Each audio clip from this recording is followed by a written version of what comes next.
neraka itu ada berapa, surga ada berapa? Ya, ya satu.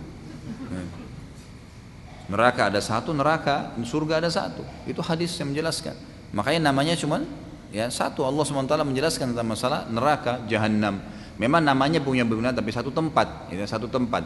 Ya itu sudah jelas dalam banyak riwayat, banyak ayat Al-Quran berbicara masalah itu. Dan ulama sudah sepakat juga mengatakan memang surga itu satu dan neraka itu satu. Cuman memang satu tempat ini seperti satu camp, sebuah tempat yang sangat besar, sangat luas, dan dipenuhi dengan segala macam fasilitas. Seperti kita lihat dalam surah Al-Imran ayat 133. A'udzubillahi minasyaitonirrajim wasari'u ila magfiratin min rabbikum wa jannatin arduhas samawati wal ardu iddat lil muttaqin.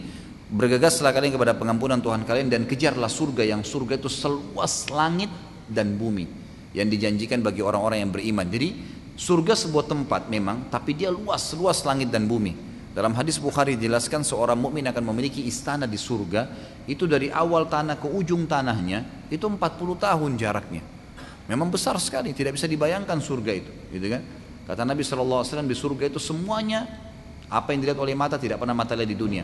Semua yang didengar tidak pernah dengar oleh telinga. Semua yang ada di sana tidak pernah terlintas dalam benak manusia. Memang begitu. Neraka pun seperti itu sebuah camp, ya tidak ada pernah disebutkan riwayat bahwasanya neraka itu ada beberapa, tapi yang ada adalah nama-nama yang berbeda. Tapi tempat azabnya satu, cuman memang ada orang munafikin di mana ya jenis-jenis azabnya ada, orang yang ini, orang yang itu. Memang tempat-tempatnya itu dibagi-bagi. Seperti mungkin sekarang penjara yang memang banyak terbagi-bagi, tapi tentu tidak bisa disamakan. Allahu a'lam. Bagaimana kalau orang masuk neraka karena tidak sholat dan ia juga menceritakan aib saudaranya? Masuk manakah dia? Begitu juga dengan surga. Apakah dia bila dia gemar puasa dan syuhada mati syahid, bagaimana kedudukan surganya? Jadi kalau dia melakukan beberapa macam dosa, ini ulama menjelaskan masalah jenis azabnya. Dia akan diazab dengan mengikuti bentuk azab yang dijanjikan. Misal zakat itu kalau tidak dibayar, di dosa besar kita kalau nggak salah yang keempat atau yang kelima dalam buku ini membahas masalah orang tidak membayar zakat. Bagaimana hukumannya?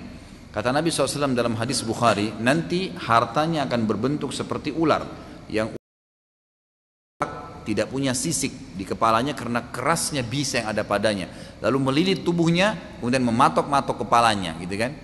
Satu sisi yang lain, orang yang berzina, gitu kan, dia akan diletakkan di sebuah lembah yang lembah itu curam, kemudian di tengah-tengahnya lubang yang mengeluarkan api.